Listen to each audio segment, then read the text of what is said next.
Bueno, depende mucho de la cantidad de dinero que se maneje anualmente.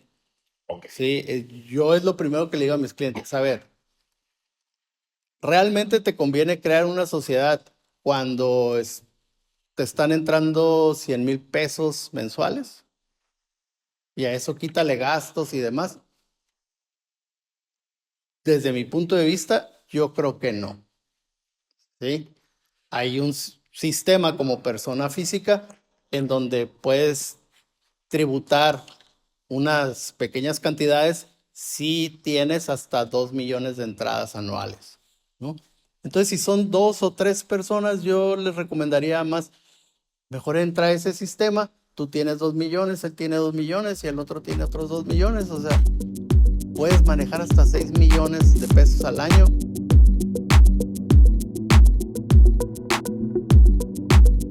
Muy buenos días, buenas tardes, buenas noches. A la hora que nos estén viendo, nos estén escuchando, el día de hoy vamos a tener una buena plática de temas que a lo mejor a veces nos da miedo o simplemente tenemos la ignorancia de ese tema que vamos a hablar el día de hoy. Vamos a hablar un poco de la cuestión legal en nuestras constructoras, en nuestros despachos de arquitectura, de diseño de interior y en el ámbito general. El día de hoy tenemos pues a un gran amigo, abogado, licenciado David Rincón. Muchísimas gracias por su tiempo para hablar aquí con la comunidad de los constructores y arquitectos.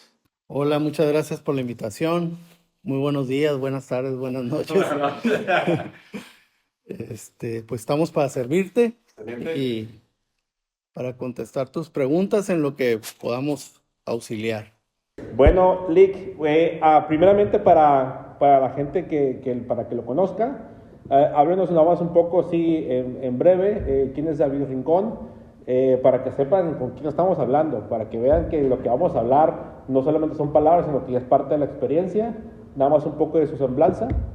Pues mi nombre es David Rincón, soy abogado, 35 años de experiencia. He sido director jurídico del ayuntamiento en 2 ocasiones. He estado como secretario de estudio y cuenta en la primera sala del Tribunal Superior de Justicia. He sido coordinador de asesores en la Cámara de Diputados en San Lázaro. He sido juez administrativo. Poco de recorrido, 35 años, pues ya es bastante. Muy bueno, el gran interés, licenciado, era, pues bueno, tenemos muchas dudas nosotros los arquitectos, los ingenieros, los constructores, de los temas que a veces ignoramos. Y yo creo que con su experiencia ha visto constructores, arquitectos que se meten en broncas por un simple papel que se llama contrato, pero simple en el aspecto de que es un papel, pero tiene que llevar un buen pensamiento, un buen estudio de cómo hacerlo y cada caso es diferente, ¿no?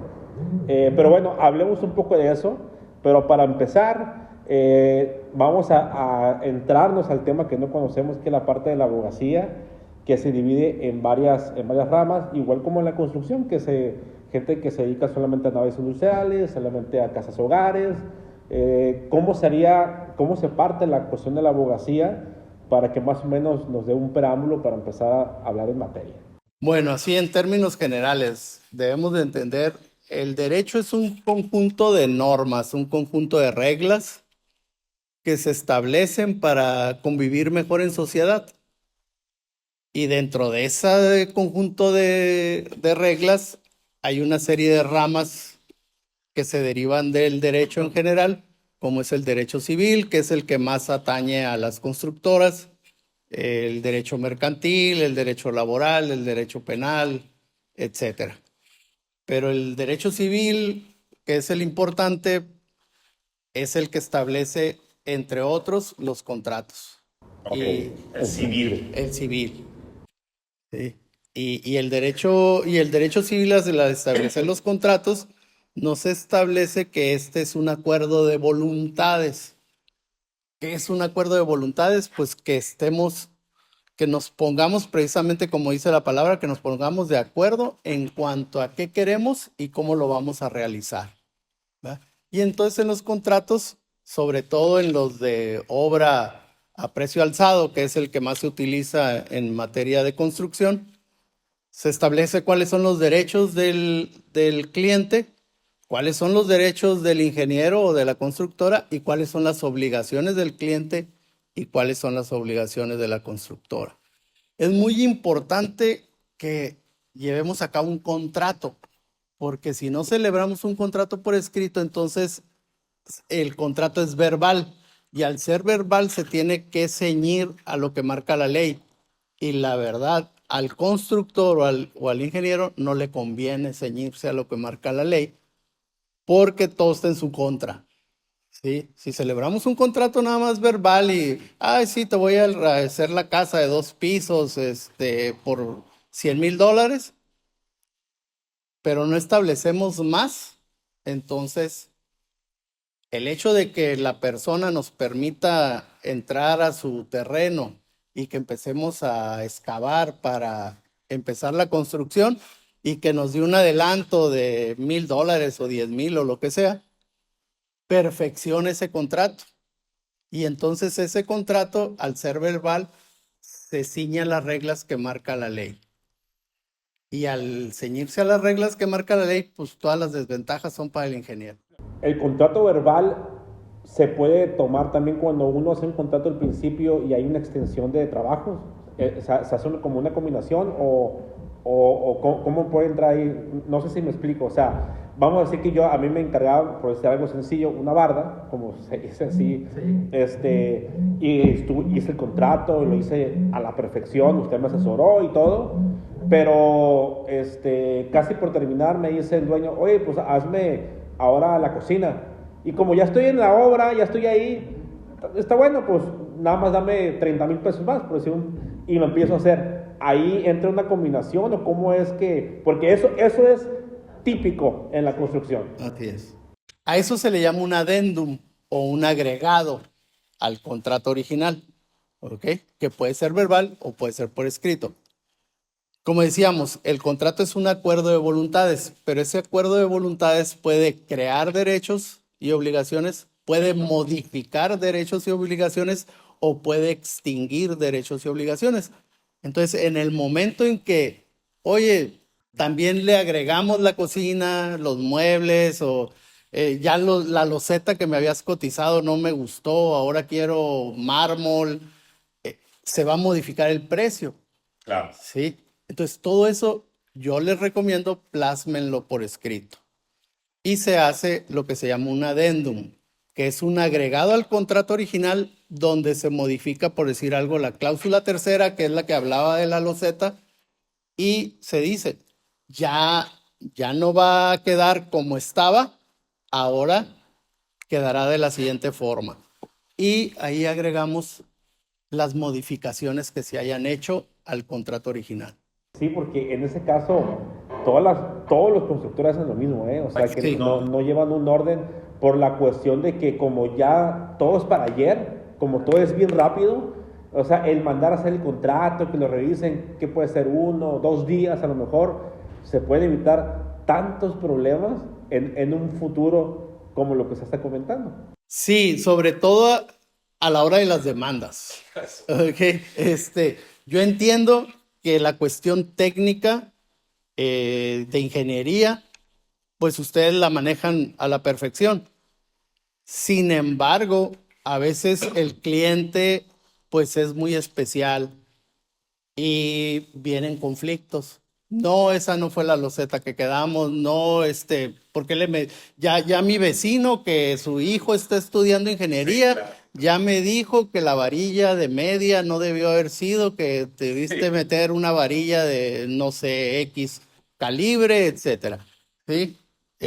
Y entonces empiezan los conflictos.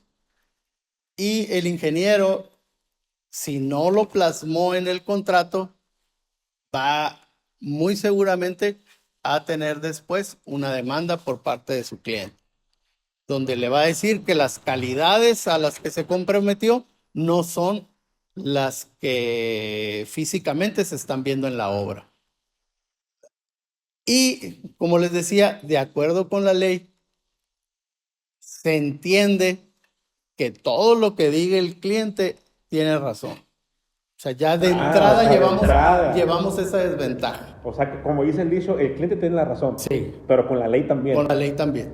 Ay, canijo, eso no me la sabía. Por ejemplo, es muy común que ustedes subcontraten, porque a veces el ingeniero sí sabe de obra negra, pero no sabe de acabados, o no le gusta hacer acabados, o no le gusta poner el techo, él trae otra empresa que pone el techo, etcétera.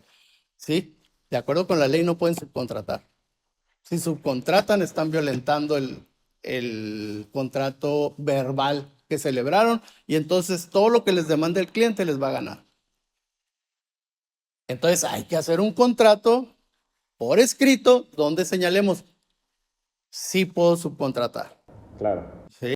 ¿Por qué? Porque dijimos es un acuerdo de voluntades. Entonces al final del día podemos modificar lo que diga la ley, siempre y cuando no violentemos la Constitución, o sea, no violentemos los derechos humanos ni del contratista ni del cliente. Pero hay cosas que sí podemos modificar aunque la ley lo establezca, o podemos renunciar como clientes o como ingenieros a lo que dice la ley. Ok. Renuncio a este derecho. Entonces ahí le ponemos, el cliente renuncia a su derecho y me permite subcontratar.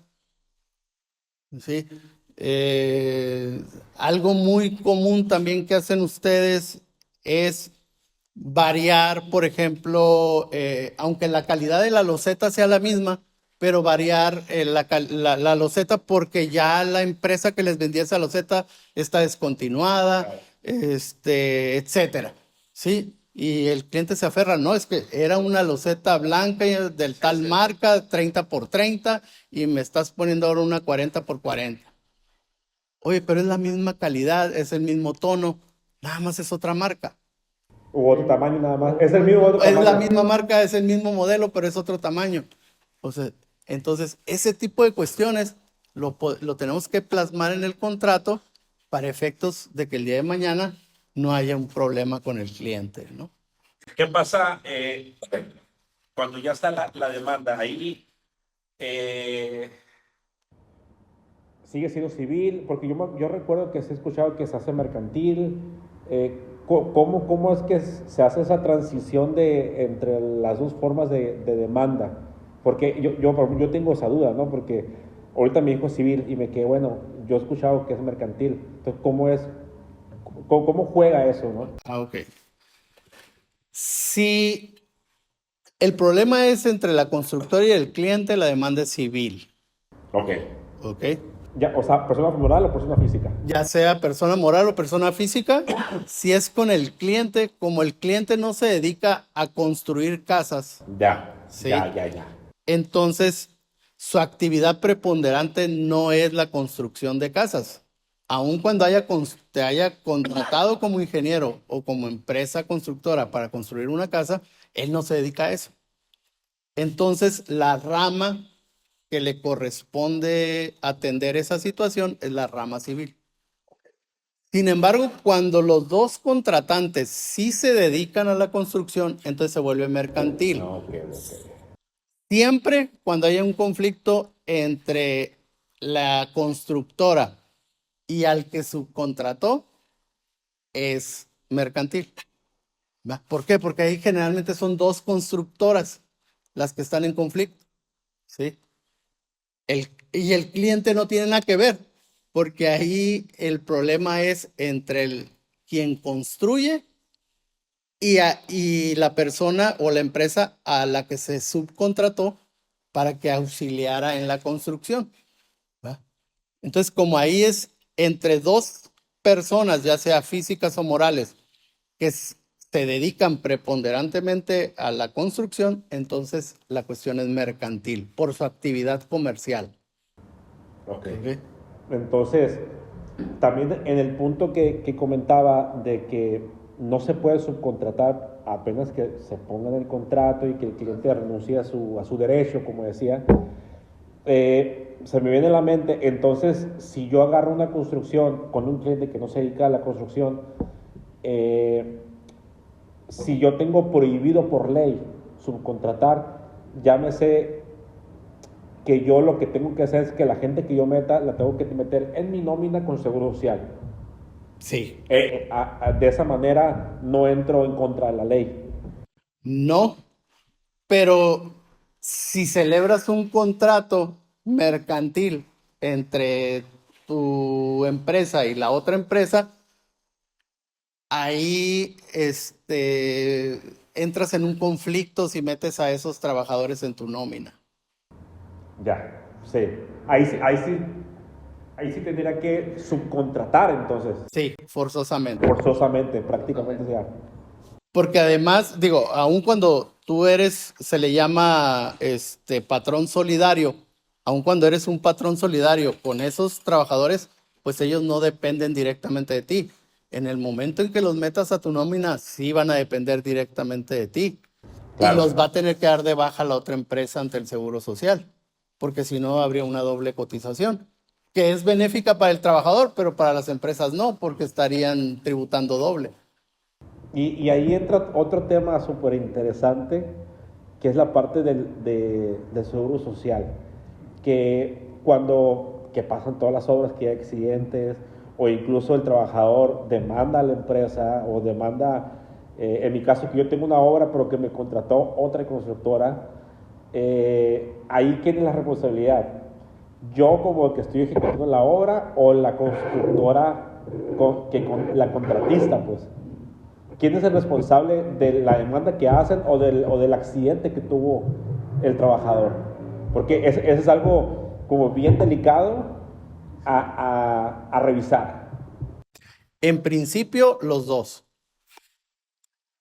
Quien subcontrata y lleva a sus trabajadores, él va a ser el responsable principal. Pero la otra empresa que subcontrató a esa empresa, que contrató a su vez al trabajador, también se le llama patrón solidario o responsable solidario. ¿Eso es qué significa? Que si no responde la empresa que subcontrató, entonces tendrá que responder la otra, quien traía la construcción principal, para efectos de proteger al trabajador.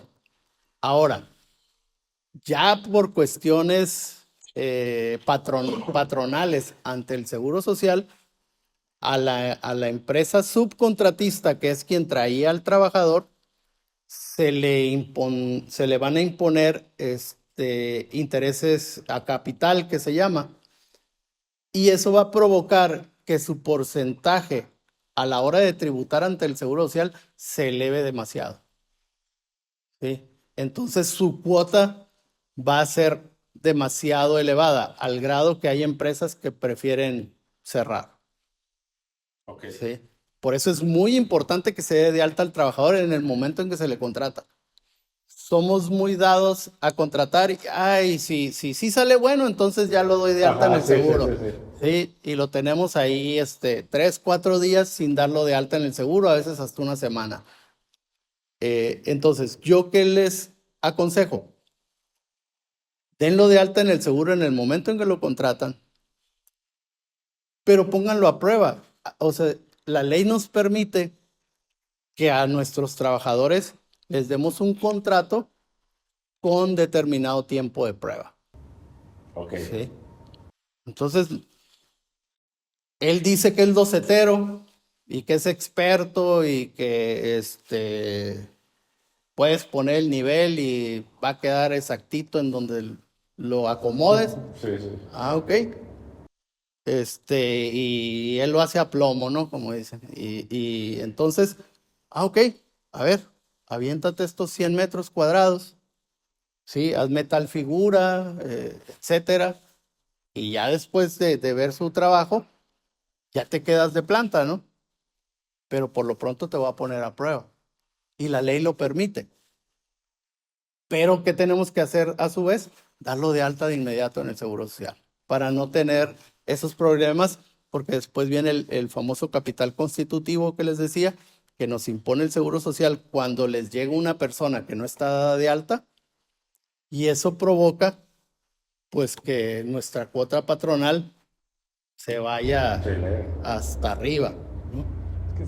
siendo las cuotas patronales más caras, la construcción, Así es. las más caras. Sí, porque es de las más Las riesgosas. más riesgosas, exacto.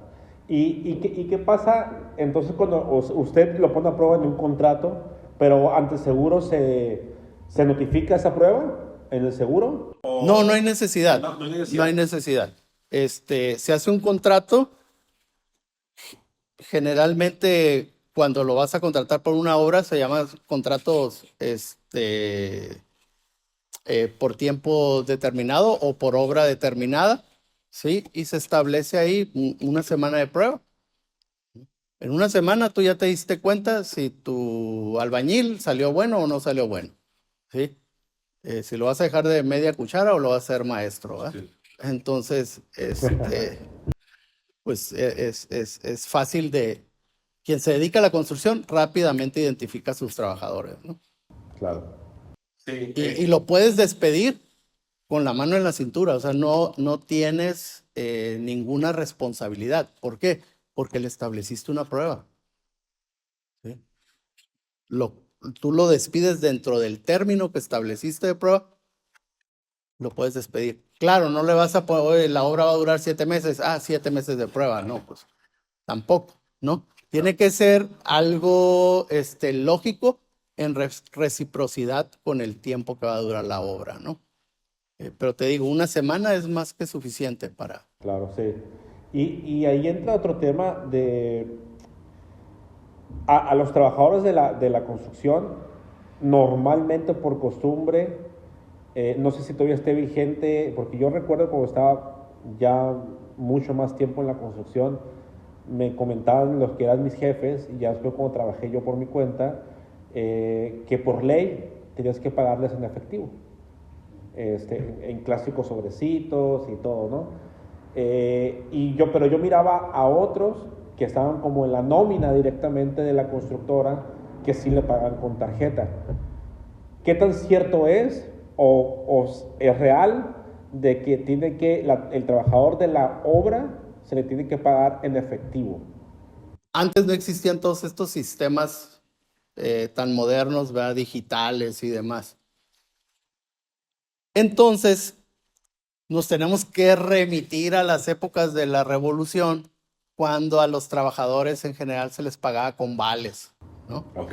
O había las famosas tiendas de raya, en donde nada más podían acudir los trabajadores y agarraban lo que necesitaban y se lo anotaban y se los descontaban de la nómina, ¿sí?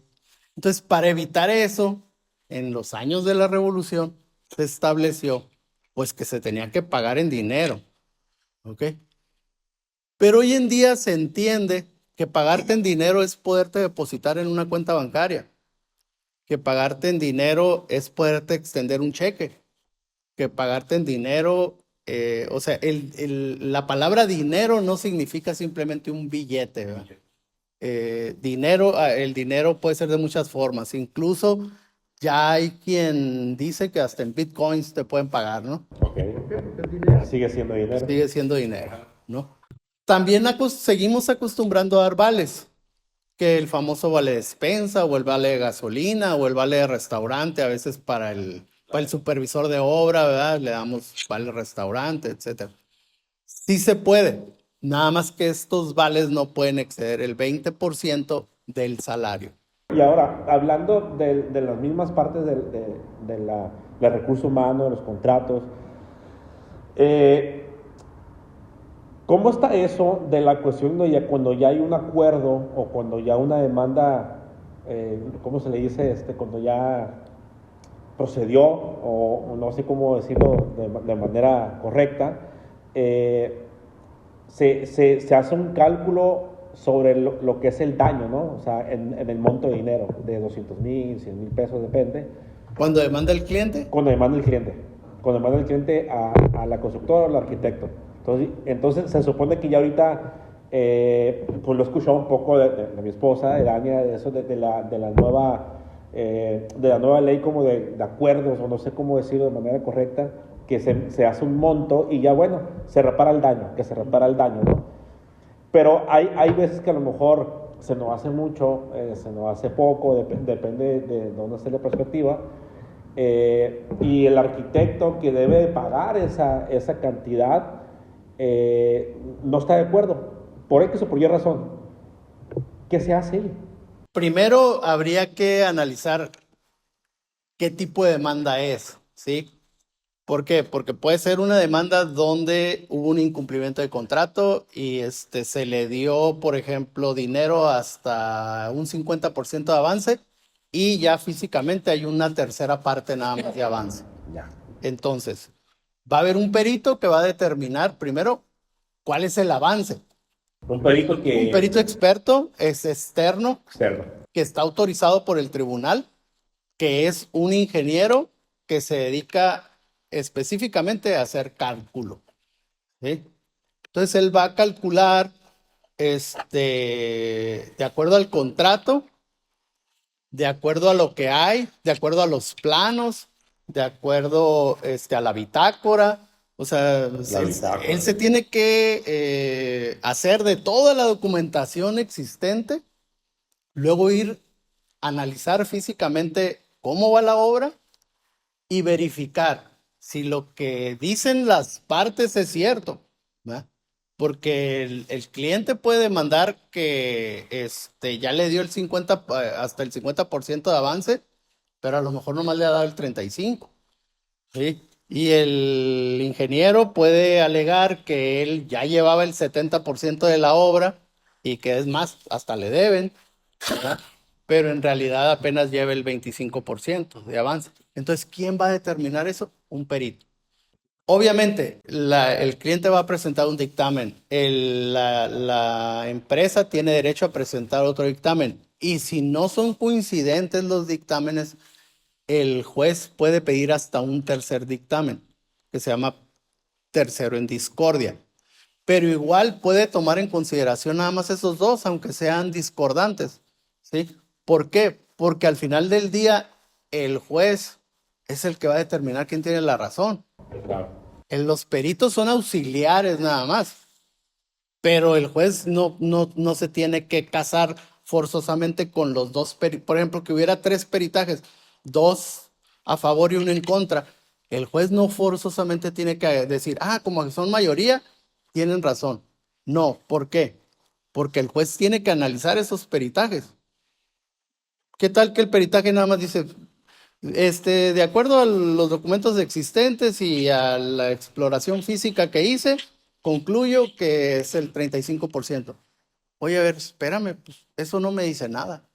No me dice qué cálculos hiciste, no me dice qué técnica de ingeniería utilizaste para concluir eso, cuáles fueron las operaciones matemáticas que llevaste a cabo para determinar que va el 35% de la obra, o si las calidades que se utilizaron en la obra son las que efectivamente se establecieron en el contrato, etcétera. O sea, todo eso me lo tiene que explicar el perito en su dictamen. Y todo eso lo considera el juez a la hora de resolver. Entonces, incluso el juez puede decir, estos dos peritajes, aunque son coincidentes, no me convencieron. Me convenció más este otro peritaje. ¿Por qué? Porque está mejor elaborado, porque está mejor explicado, porque este sí me convenció en su contenido y estos no. Entonces, una vez que pasa eso, se dicta una sentencia. En esa sentencia se establece exactamente qué es lo que va a suceder, cuánto se va a entregar y se le da 5 días generalmente para cumplir a quien ha perdido de forma voluntaria. 5 días hábiles. 5 días hábiles. Si no cumple, entonces se inicia lo que se llama una ejecución de sentencia, que ya es obligarlo de forma forzosa a que cubra.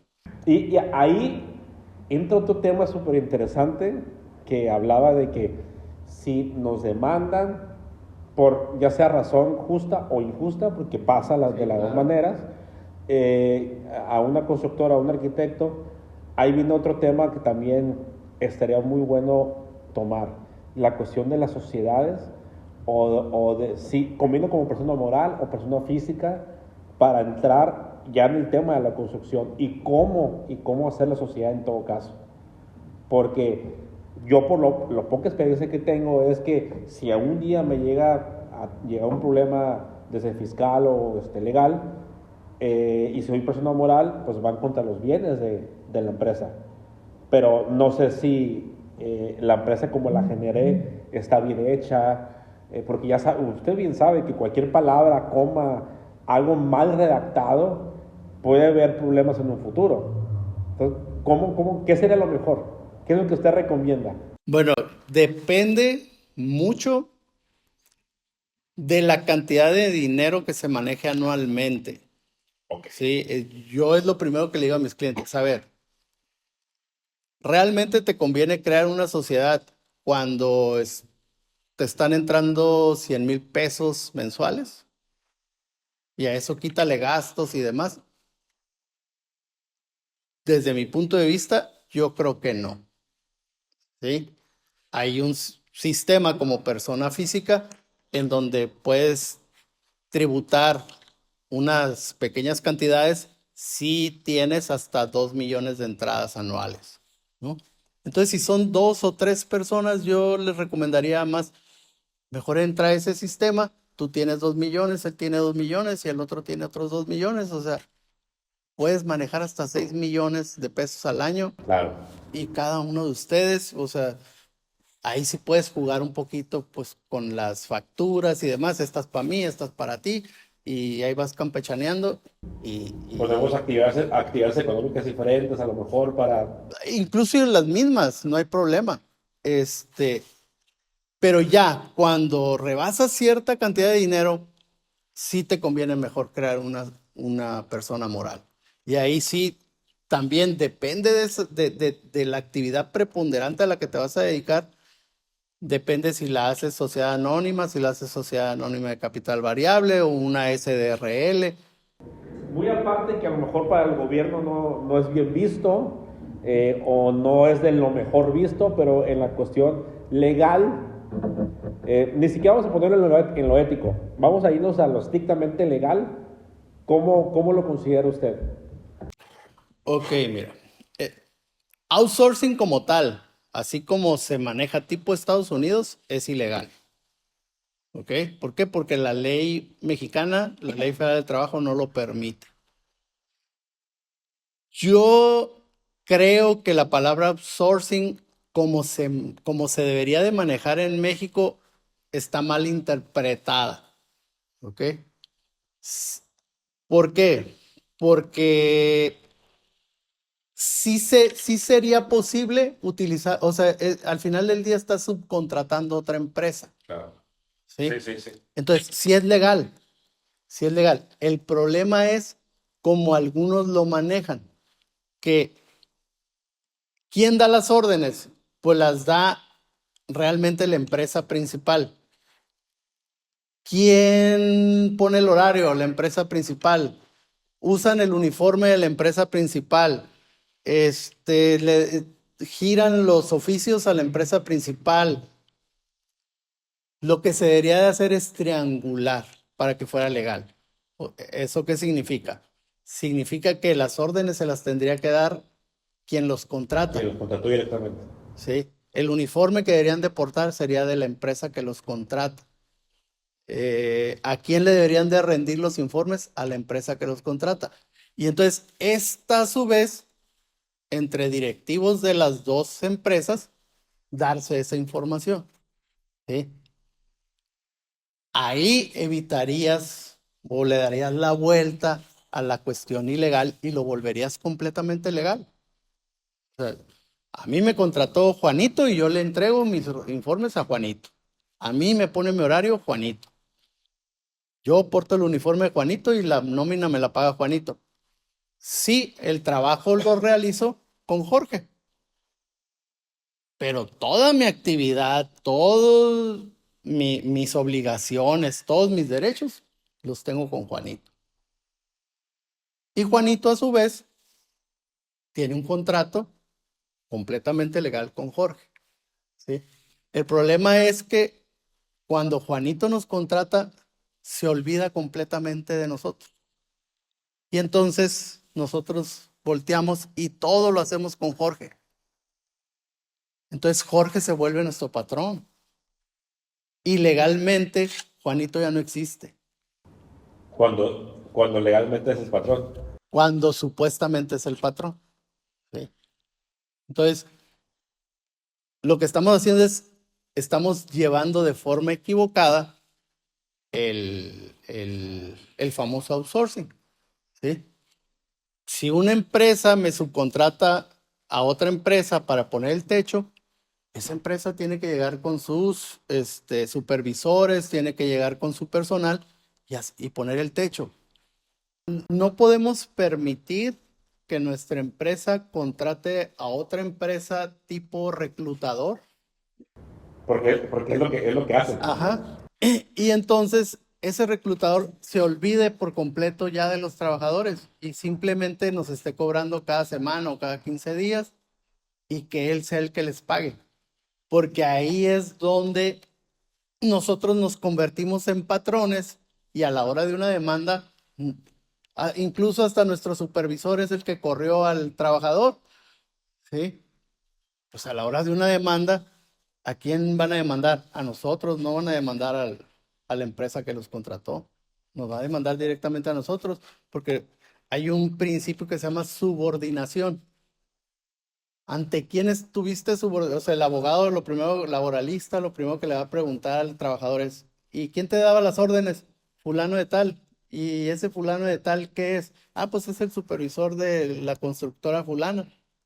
Ah, entonces el que te daba órdenes no era el outsourcing que te contrató, ¿no? Es más, ni los conozco. Sí, ¿Sí? ¿qué pasa? No sé ni dónde estén ubicados.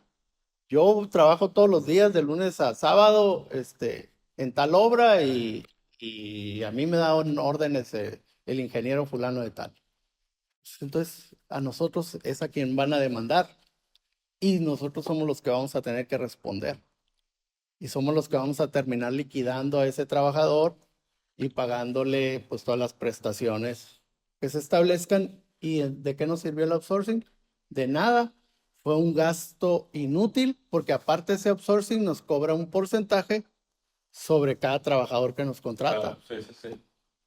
Entonces, ¿dónde estuvo la ventaja? No sé, sí, yo también, por eso la pregunto, porque yo también me he quedado pensando, haciendo cálculos hasta es igual o hasta más caro, y pienso que son menos problemas cuando subcontratas directamente a una empresa especialista en concreto, especialista en, depende, ¿no? Y es prácticamente lo mismo, no te metes en broncas, Sí. te emiten una factura, deduces gastos, entonces esa es... Con un buen contrato de subcontratación no tienes problemas. ¿Sí? O sea, va a ser un centro comercial. Te comprometiste a hacer todo el centro comercial, entregarlo con barandales, entregarlo con ventanas, entregarlo con la instalación de aire acondicionado, etcétera. Pero se entiende que tú no te dedicas a hacer todo eso. Se entiende que no eres vidriero, se entiende que no haces barandales, se entiende que tú no pones, instalas aire acondicionado, se entiende que tú no pones elevadores, ¿sí? Entonces, subcontrata. No pasa nada. Precisamente para eso, primero, haz un buen contrato con tu cliente en donde sí, me comprometo a hacer todo el centro comercial, pero me permites subcontratar.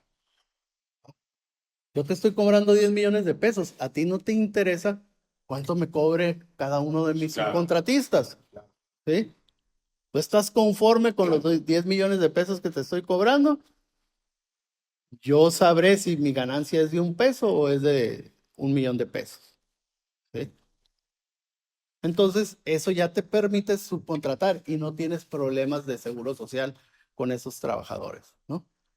Y así pues, una buena vidriería que te ponga el vidrio y el cancel que tú necesitas, un buen herrero para que te haga todos los barandales, etcétera, ¿no?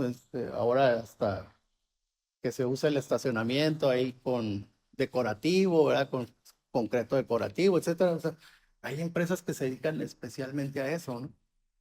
Hablando de empresas, personas morales o personas físicas con actividades Así es, comerciales. O sea, exactamente. es exactamente lo mismo, ¿no? Exacto. Ahora, entra la otra parte también para ver cómo es la continuación de las demandas. ¿En qué momento se convierte una demanda penal? ¿Cuáles son los factores? Cuando cobras, aunque sea un anticipo, y no haces absolutamente nada. Entonces, eso es un fraude. ¿Por qué? Porque engañaste a las personas, les dijiste que ibas a levantar su casa, les dijiste que ibas a levantar el centro comercial, la planta industrial, etcétera. Agarraste el dinero, te lo metiste a la bolsa y nunca más te volvieron a ver. Eso es fraude. ¿Cómo lo evitas? Haz algo. Ok, lo que sea. Ya empecé para poner las zapatas, llevé no sé, la retro, escarbamos, emparejamos. Limpié la obra. Ya, o sea, ahí se convierte en civil. Es incumplimiento de contrato. Sí empecé, no terminé, pero sí empecé. Entonces es incumplimiento de contrato, es civil. No hice absolutamente nada, engañé a la persona, me quedé con su dinero, es penal. Ya una vez estando en la obra, haya lo que haya hecho, ya no puede convertirse en penal, No. porque ya no es fraude. Ya no es fraude. Ok, ok. Bueno, ahora, dije que le iba a hacer de concreto y la hice de adobe, pues sí, sí es fraude. Ok, eso también entra. Sí. Ok. No cumplir con las calidades, nada más que ahí sí hay una línea muy delgada entre el fraude y lo que se llama el saneamiento para el caso de evicción. El saneamiento para el caso de evicción significa que siempre va a haber en las obras algo que no quedó excelentemente bien, ¿no? Por ejemplo, el concreto a veces revienta. Claro. Sí. Y es natural el cumpleaños. Es algo natural. Ah, bueno, ahí voy a llegar y voy a aventar ahorita no recuerdo el nombre, ¿verdad? Una especie de silicón Ajá, sí, para reparar el daño y no pasa nada, ¿no? Ahí es un incumplimiento de contrato nada más, o sea, fue el saneamiento para el caso de evicción. Reventó el concreto, no hay problema, lo repara. Tengo que nada más repararlo. Exacto. No, o sea, si el cliente quiero que lo haga de nuevo, no, No, pues porque nos vamos por para ahí. sí, es algo natural o sea, eso es bueno, ¿eh? Porque sí. Sí pasa que a lo mejor nos asustamos, asusta el constructor y te voy a mandar y como no saben qué onda, pues bueno, pues saca todo el piso y lo vuelvo a hacer. Y cuando no es necesario. ahora, no pusiste castillos, no pusiste la zapata, bueno, ahí sí es fraude, ¿no? ¿Por qué? Porque tú en el contrato le estableciste pues que llevaba. Luego te sale con, no, es que es sistema americano y este no lleva, ¿verdad? Sí, pero se botó toda la barda, ¿no? Y, pues cuál, no le pusiste nada que la sostuviera, pues. Entonces ahí sí es fraude, ¿sí? Ok. Entonces, ya sea civil por incumplimiento de contrato, o sea fraude porque no la hice de la calidad o no hice lo que dije en el contrato, y hay un conflicto, y ya empieza una demanda, yo como demandado puedo decir, ok, también lo acepto, te voy a reparar el daño, y se acaba la demanda o... Ok. La finalidad del derecho penal es privarte de la libertad. Ok. ¿Ok? Así de. Ya como forma secundaria o como un agregado, pues también que me reparen el daño. Ok. Ok, ¿Ok? ok, ok. La materia civil es, me cumples. Cúmpleme lo que me prometiste. ¿Sí? Si me levantaste un edificio de 3 pisos y habías quedado en que iba a ser vigas de acero y le metiste castillos, pues lo rompes y, y lo tiras y lo vuelves a levantar en los términos en que me dijiste. ¿Sí? Esa es la finalidad del derecho civil, el cumplir. Cumple con lo que te comprometiste. Y en el derecho penal no. La finalidad es, fue tan grave el daño que me ocasionaste que a mí no me interesa que me cumplas. Eso ya es ya es de rebote. Lo que a mí me interesa es meterte a la cárcel. Y en la cuestión entonces de si en lo civil, que es el incumplimiento de contrato, y me dan un plazo para cumplir, que son los 5 días, por lo que recuerdo, y no los cumplo, ¿ya se convierte en penal? No, las cuestiones civiles nunca se van a convertir en Ok. penales, nunca. Ahora, al lado contrario, que o sea, yo ya fui demandado, ahora yo voy a demandar a mi cliente, en este caso a la persona que le hice la casa o lo que sea, va lo mismo, igual. Se pone, avanza la demanda, se le da 5 días, igual si no cumple, me tiene que pagar en este caso, más que, o sea, que es el cumplimiento. Sí, y ahí llevamos una ventaja. Tenemos una obra que podemos embargar. Claro, claro, claro. O sea, yo Y, me y- quedo con esto. claro, pues tú le hiciste, ni modo que digas, ay, está mal hecha, Claro, claro. ¿verdad? Ok. Entonces, ahí como constructora, como ingeniero, llevas esa ventaja. No me pagas, te embargo la propiedad la construcción que puede. te hice, claro, Y se puede. claro. Lick, muchas gracias por su tiempo. Muchas gracias por, sé que quedaron muchos temas. Estoy seguro que a lo mejor vamos a hacer una segunda etapa, ya a lo mejor con las preguntas que nos hagan, o con ya cuestiones más intensas. Y bueno, pues ya nada más para terminar, ¿cómo lo pueden contactar? Ponme un correo electrónico o celular para que cualquier pregunta que tengan aquí, Claro. le echen una llamadita, un WhatsApp y pues ya se pongan de acuerdo, ¿no? Sí, mi teléfono celular es 664 Ok. 177 8319. De todos modos, aquí lo vamos a poner aquí en los datos Gracias. para que lo vean. Y mi correo electrónico es davidrinconrey@hotmail.com. Muy bien, muchísimas gracias, licenciado. Y pues bueno, hacemos fecha para la segunda etapa, ya depende de lo que nos digan aquí nuestra gente que nos ve. Y pues bueno, nuevamente gracias y nos estamos viendo en la segunda plática que vamos a hacer usted y yo. Muchas gracias. Dale. Muchas gracias.